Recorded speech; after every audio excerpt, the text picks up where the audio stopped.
cháu vẫn chưa chăn lợn đâu bà. Lúc sáng cháu nấu nồi cám nóng nên là cháu mới xúc một ít ra thồng thôi.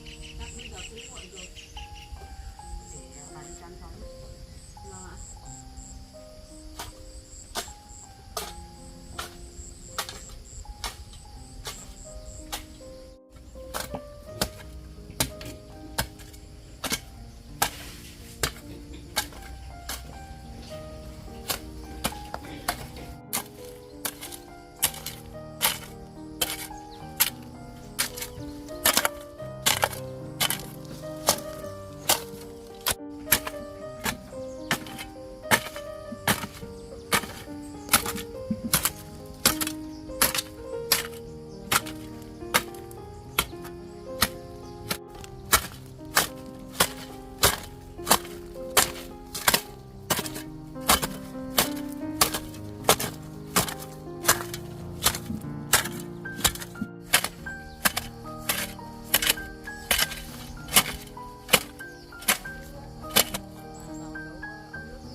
Vâng ạ.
Đã xong chưa? Thì té vào để uống nước đi. Vâng ạ, cháu sắp xong rồi bà ơi.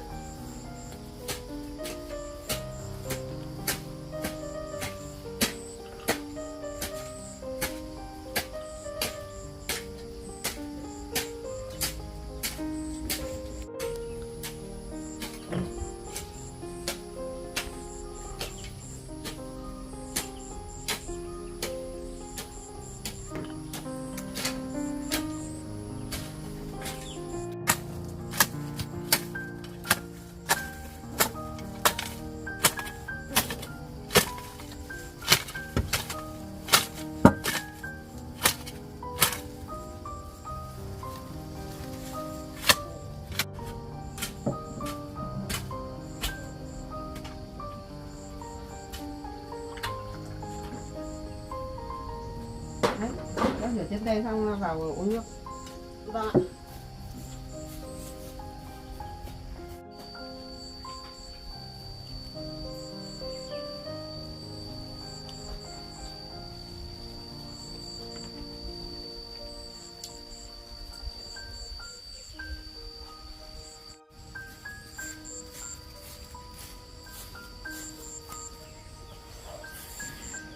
Cho vào uống nước đi.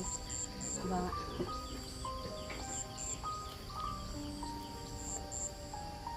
Trời mưa nhiều, cỏ vườn lên nhiều. nản mãi cũng mới xong bà ạ. Cháu thấy hôm nay trời cũng mát, hôm nay bà cứ ở nhà để ý nhà giúp cháu, để cháu vào rừng cháu thu hoạch bà. Thế cho bà đi cùng. Thôi, hôm nay cháu vào rừng đường cũng khó đi lắm, nên bà đi theo bà cũng vất vả, bà cứ ở nhà nhé. Thế thì bà ở nhà để bà nấu cơm, xong thì mấy cháu về thì cùng ăn. Vâng ạ.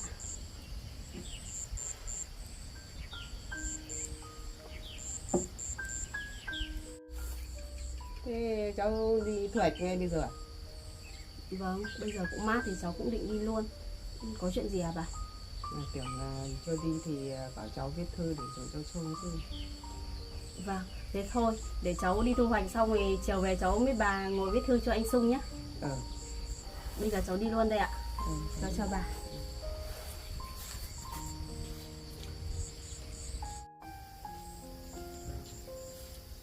Cháu đi vào rừng cũng phải cẩn thận nhé. Vâng, cháu biết rồi bà. Cháu chào bà, cháu đi thu hoạch đây ạ.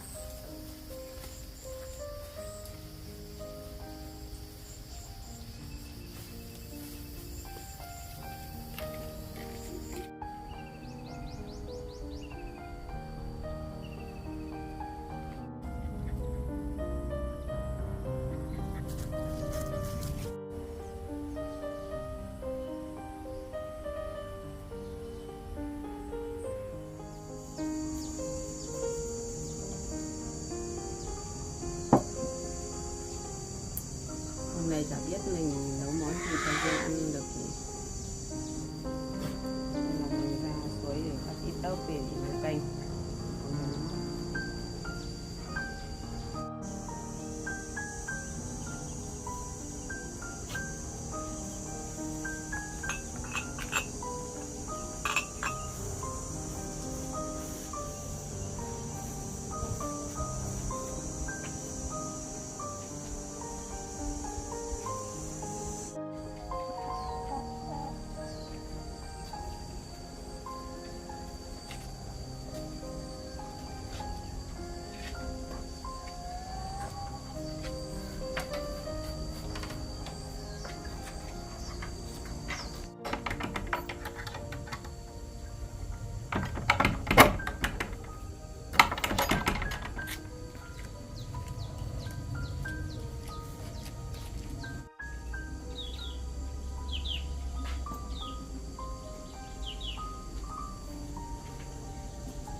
Vườn chè này xanh tốt quá.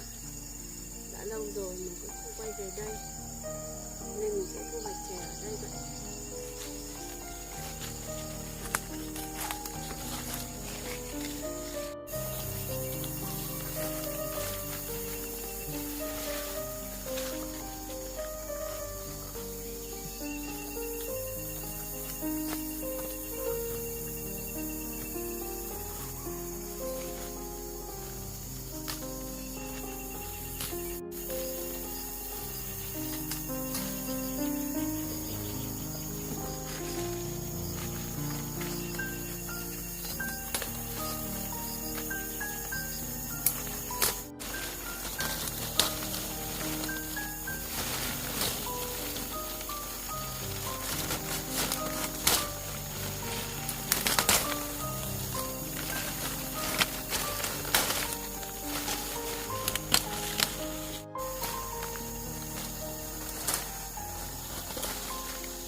canh này cũng đủ hai bà cháu ăn.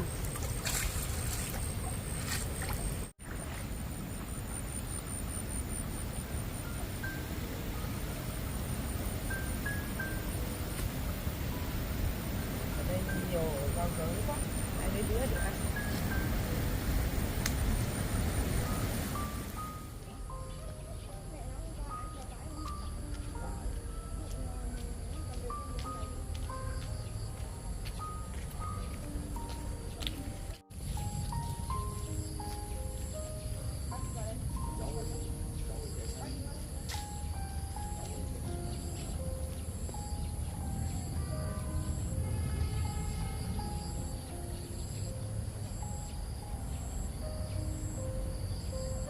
Tháng nào đấy? À, vẫn trẻ. Vâng ạ. Bác tiền một. Cháu bán 15.000 một mớ cô ạ. Có thể. Cháu không bán đắt đâu cô ạ. Ở chợ mọi người còn bán 17.000 một mớ, nhưng cháu tự đi kết được thì cháu bán 15.000 ạ. 13.000 thì để lấy cô lấy tất cho. Cô lấy hết ạ. Cô lấy tất cho. Vâng. Cô bán cho cháu nhé. xếp vào đây. Để ở đây là có. Vâng ạ.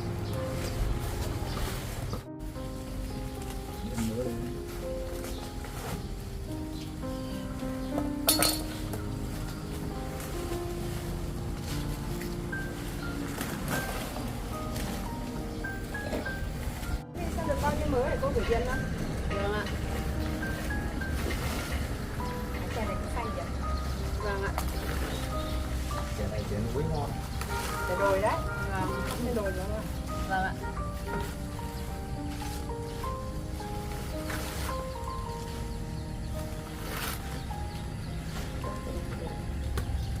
Chỗ này có tất cả là 15 mớ cô ạ.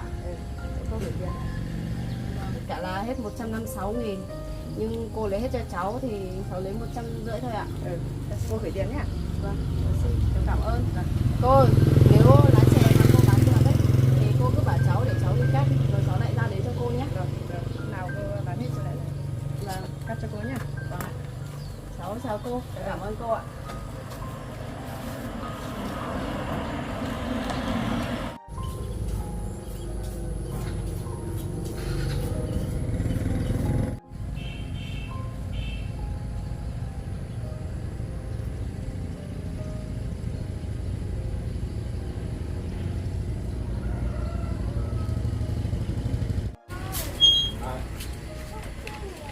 Rồi, đúng rồi rồi. Ở đây ngồi. Đây.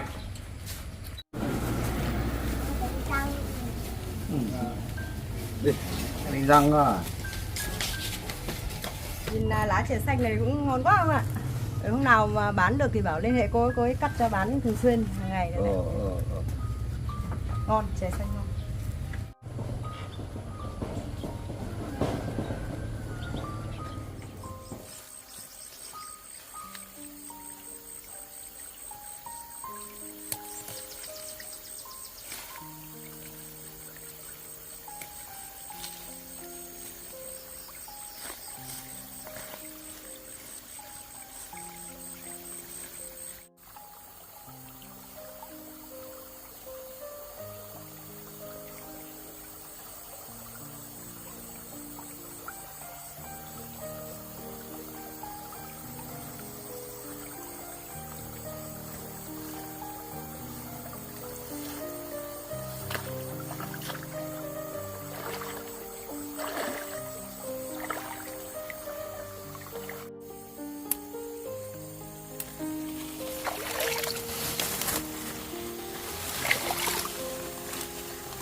đi đâu rồi nhỉ?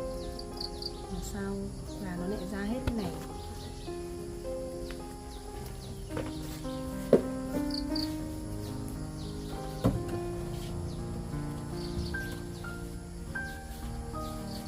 Oops.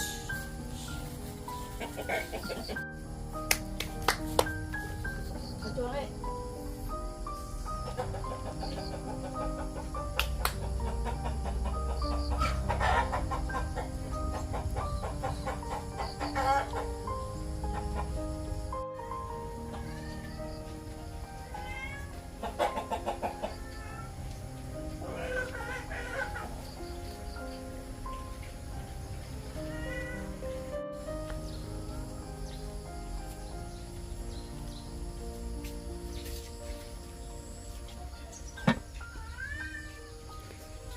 Cái nồi cơm nguội mà.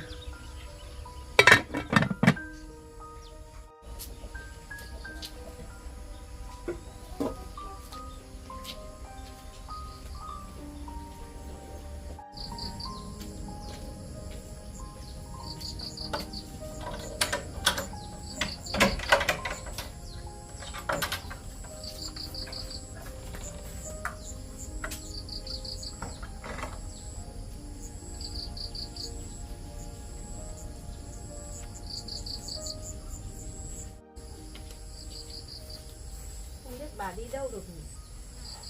Mình phải gọi điện cho bà xem thế nào.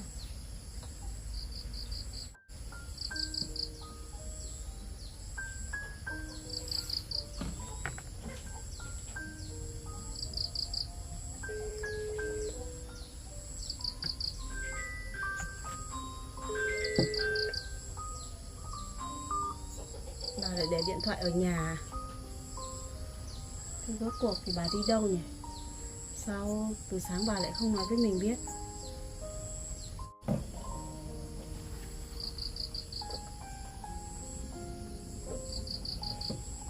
Hay là bà lại về quê nhỉ?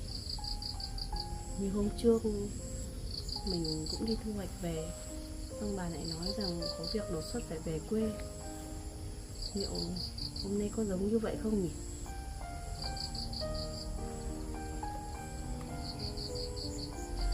Không được, mình phải gọi điện về quê để hỏi mọi người xem bà có về đó không đã.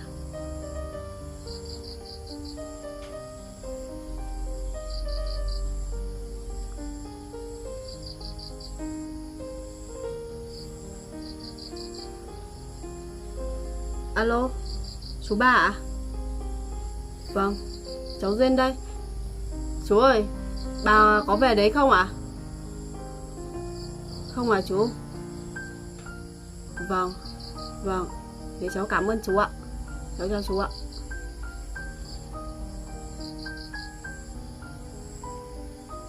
Bà không về nhà chú ba, mình lại gọi điện cho cô Bảy xem thế nào.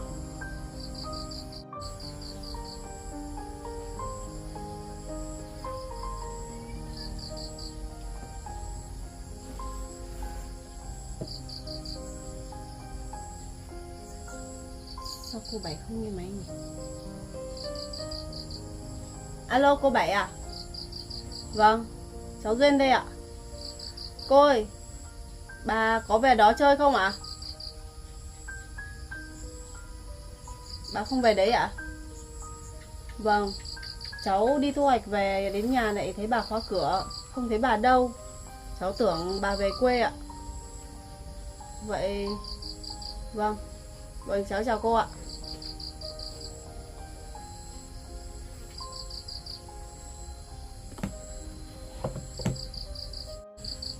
Bà đi đâu thế nhỉ? Mỗi lần bà đi đâu bà cũng nói với mình mà. Nhưng sao hôm nay bà không nói gì? Bà lại còn để điện thoại ở nhà nữa.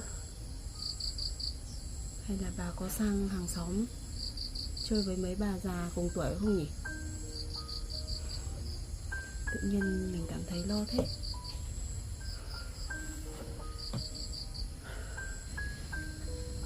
Bây giờ mình gọi điện cho ai được nhỉ? Lẽ ra bà đi đâu, bà không mang điện thoại thì bà cũng phải nhờ người gọi điện lại cho mình để mình còn yên tâm chứ. Bây giờ gọi điện cho bà thì không có máy ở đấy. Gọi điện hỏi ai họ cũng nói là bà không về đó. Rốt cuộc bà đi đâu vậy? Hay là mình đi tìm bà? Nhưng mình đâu biết bà đi đâu đâu.